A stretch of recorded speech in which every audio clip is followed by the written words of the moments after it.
नमस्कार दोस्तों, योगीश्वर स्टोरीज में आपका स्वागत है। हम लाए हैं आपके लिए नई व रोचक कहानियां। तो आइए शुरू करते हैं। दोस्तों, क्रिकेट वास्तव में एक ऐसा खेल है जिसे हमारे देश में सबसे अधिक पसंद किया जाता है और यह बात हर व्यक्ति को पूरी तरह से पता है कि भारत में क्रिकेट से ज्यादा पैसा और मान सम्मान किसी और खेल में नहीं है। यही कारण है कि भारतीय अंतर्राष्ट्रीय टीम के खिलाड़ियों की जीवन शैली भी सुपरस्टारों की तरह आलीशान होती है। हालांकि हम लोग क्रिकेटरों के सफलता के बाद के जीवन को देखते हैं, लेकिन किसी को भी इस तक पहुंचने के लिए उनके द्वारा की गई मेहनत और संघर्ष की पहचान नहीं होती। वास्तव में कई क्रिकेटर जिनको आज हम देख रहे हैं, पहले अत्यंत गरीबी में जीने के लिए मजबूर थे और इस रोचक वीडियो में भी हम आपको ऐसे भारतीय क्रिकेटरों से परिचय कराएंगे जिनको सफलता के पहले अत्यंत गरीबी का सामना करना पड़ता था। तो चलिए दोस्तों, इस रोमांचकारी और प्रेरणादायक वीडियो को शुरू करते हैं। नंबर 1, रविंद्र जडेजा। वैसे आज की अगर बात करें तो इस समय रविंद्र जडेजा भारतीय टीम के सबसे कामयाब क्रिकेटर्स में से एक माने जाते हैं, लेकिन एक समय ऐसा भी था जब उन्होंने क्रिकेट छोड़ने का मन बना लिया था। दरअसल जडेजा का जन्म सन 1988 में गुजरात के एक छोटे से शहर में रहने वाले गरीब परिवार में हुआ था। उनकी मां एक नर्स थीं और उनके पिता एक प्राइवेट सिक्योरिटी एजेंसी में वॉचमैन की नौकरी किया करते थे और उनका सपना था कि उनका बेटा एक आर्मी ऑफिसर बने। हालांकि जडेजा का सपना तो क्रिकेटर बनने का था और अपनी मां के सपोर्ट से वो इसके लिए दिन रात मेहनत किया करते थे। लेकिन दोस्तों, दुर्भाग्य से साल 2005 में एक एक्सीडेंट के चलते उनकी मां का निधन हो गया और अपनी मां की मौत से वह इतने टूट गए कि उन्होंने अपना क्रिकेटर बनने का सपना भी छोड़ दिया था। लेकिन इसके बाद उनकी बहन ने उन्हें सपोर्ट करते हुए खुद नर्स की नौकरी करनी शुरू की ताकि जडेजा खेलने के लिए बाहर जा सके, और इन सब मुश्किल परिस्थितियों को झेलने के बाद ही आज वह भारतीय क्रिकेट टीम का अहम हिस्सा बन चुके हैं। अपने परिवार के संघर्षों के बावजूद जडेजा बचपन से ही क्रिकेट से प्यार करते थे। वह अक्सर अपने दोस्तों के साथ सड़कों पर क्रिकेट खेलते थे।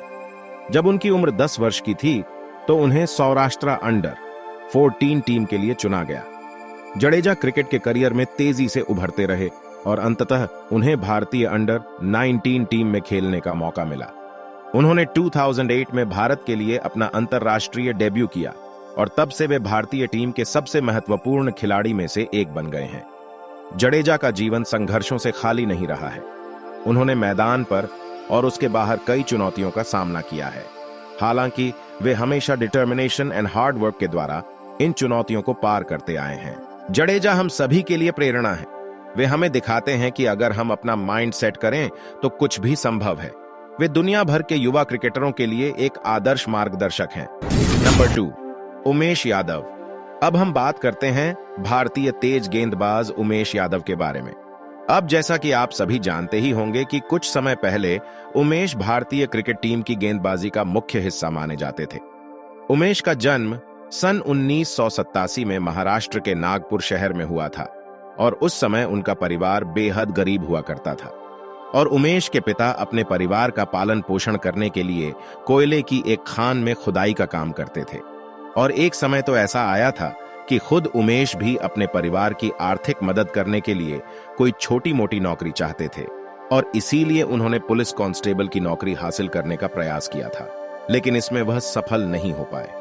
जिसके बाद उन्होंने अपना फोकस फिर से क्रिकेट पर शिफ्ट किया और फिर अपनी मेहनत, लगन और टैलेंट के दम पर उन्होंने भारतीय टीम में अपनी जगह बनाई। यादव ने छोटी उम्र से ही क्रिकेट खेलना शुरू किया और उन्होंने जल्दी ही तेज गेंदबाज के रूप में अपनी प्रतिभा दिखाई। उन्होंने 2008 में अपना पहला क्लास डेब्यू किया और शीघ्र ही उन्हें भारतीय राष्ट्रीय टीम के लिए चयनित किया गया। यादव ने 2010 में अपना अंतर्राष्ट्रीय डेब्यू किया और उसके बाद से उन्होंने 110 टेस्ट मैच, 100 वनडे और 40 T20 मैच खेले हैं।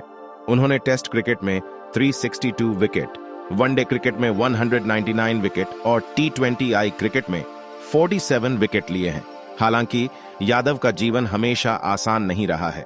उन्हें आर्थिक संकट, चोटें और मीडिया से आलोचना जैसी कई चुनौतियों का सामना करना पड़ा है। यादव हम सभी के लिए प्रेरणा है। वह हमें दिखाते हैं कि हमारे सपने को प्राप्त करना संभव है, चाहे हमारे सामने कितनी भी चुनौतियां क्यों ना आएं। वह युवा क्रिकेटरों के लिए एक आदर्श हैं और वह हमें दिखाते हैं कि मेहनत और संघर्ष के माध्यम से क्या प्राप्त किया जा सकता है। नंबर 3, इरफान और यूसुफ। अब हम बात करते हैं पठान ब्रदर्स के बारे में, यानी कि इरफान और यूसुफ के बारे में। इन दोनों ही भाइयों का जन्म गुजरात के वडोदरा शहर में रहने वाले एक बेहद ही गरीब परिवार में हुआ था। और इरफान के पिता एक मस्जिद में मुअज्जिन थे और इनका पूरा परिवार भी उसी मस्जिद के हुजरे में रहता था। और जो कि दोनों भाइयों को बचपन से ही क्रिकेट का शौक था, इसलिए इनके पिता महमूद खान इन्हें पुराने जूते खरीद कर देते थे ताकि बच्चों के खेलने का शौक पूरा हो सके। और दोस्तों, इरफान और यूसुफ दोनों ने ही अपने क्रिकेट की शुरुआत मस्जिद में खेलकर की थी और दोनों पूरा दिन मस्जिद में ही खेलते हैं और प्रैक्टिस करते रहते थे। और इसी तरह से अपनी मेहनत और सफलता की सीढ़ियां चढ़ते हुए दोनों भाइयों ने कामयाबी की बुलंदियों को हासिल किया। 2003 में इरफान ने भारत के लिए अपना अंतर्राष्ट्रीय डेब्यू किया। उन्होंने तेजी से खुद को दुनिया के प्रमुख ऑलराउंडरों में स्थापित किया और उन्होंने 2007 के विश्व कप में भारत का प्रतिनिधित्व किया। यूसुफ ने 2007 में अपना अंतर्राष्ट्रीय डेब्यू किया और उन्हें उनकी विस्फोटक बैटिंग के लिए जाना जाता है।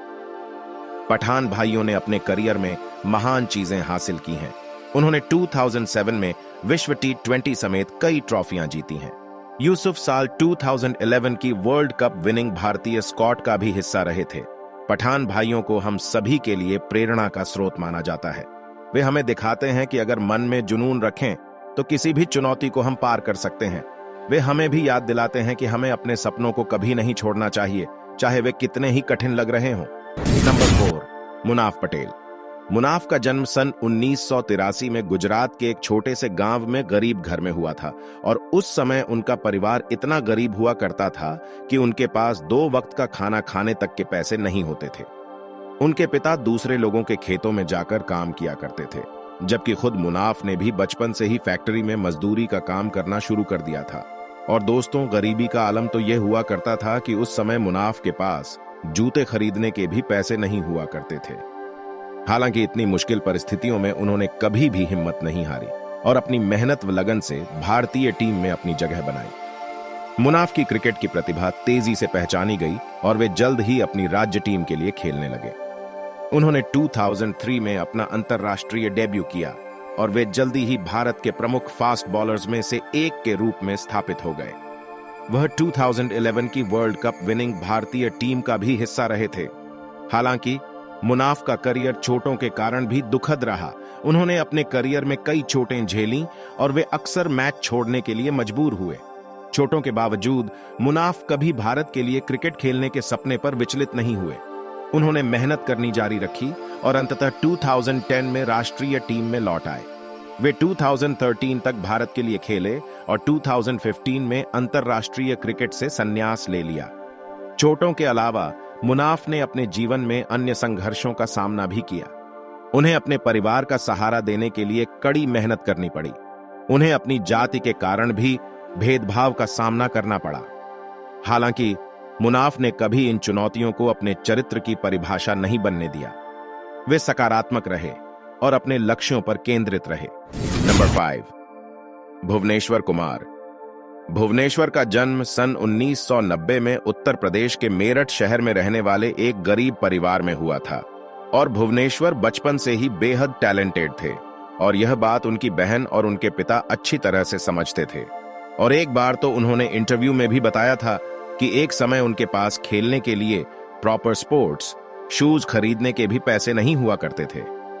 भुवनेश्वर कुमार हमारी भारतीय क्रिकेट टीम के बॉलिंग अटैक का मुख्य हिस्सा माने जाते हैं, लेकिन इस यंग भारतीय क्रिकेटर के यहां तक पहुंचने का सफर भी बेहद मुश्किल और कठिनाइयों से भरा हुआ रहा है।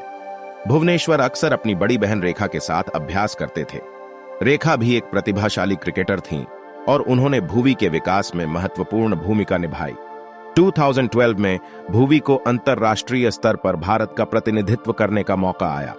उन्होंने पाकिस्तान के खिलाफ अपना पहला वनडे डेब्यू किया और वहां अपने पहले ओवर में विकेट लिया। भुवी ने जल्दी से भारत के सबसे उम्दा फास्ट बॉलर मान्यता प्राप्त कर ली और वे 2013 की आईसीसी चैंपियंस ट्रॉफी जीतने वाली टीम का महत्वपूर्ण सदस्य हुए। हालांकि भुवी की करियर में जल्द ही कई चोटें आईं। उन्होंने 2015 के क्रिकेट विश्व कप को छोड़ दिया और टीम में वापसी के बाद अपनी फॉर्म को फिर से पाने में संघर्ष किया। उन्हें 2022 के सर्वश्रेष्ठ टी20 गेंदबाज के रूप में चुना गया और वे 2021 की आईसीसी पुरुष टी20 विश्व कप जीतने वाली टीम के महत्वपूर्ण सदस्य भी रहे। भुवी की कहानी हम सभी के लिए प्रेरणा है। उन्होंने अपनी करियर में कई चुनौतियों का सामना किया है, लेकिन उन्होंने कभी हार नहीं मानी। वह युवा क्रिकेटरों के लिए एक सच्चा आदर्श है और वह हमें दिखाते हैं कि मेहनत करें और कभी भी हार न माने तो हम किसी भी चीज को संभव कर सकते हैं। आपको हमारी यह वीडियो कैसी लगी? कमेंट करके जरूर बताएं। चैनल को सब्सक्राइब करें, वीडियो को लाइक और शेयर करें और प्रेस करें बेल आइकन को, जिससे आपको हमारी आने वाले वीडियोज की नोटिफिकेशन मिलती रहे।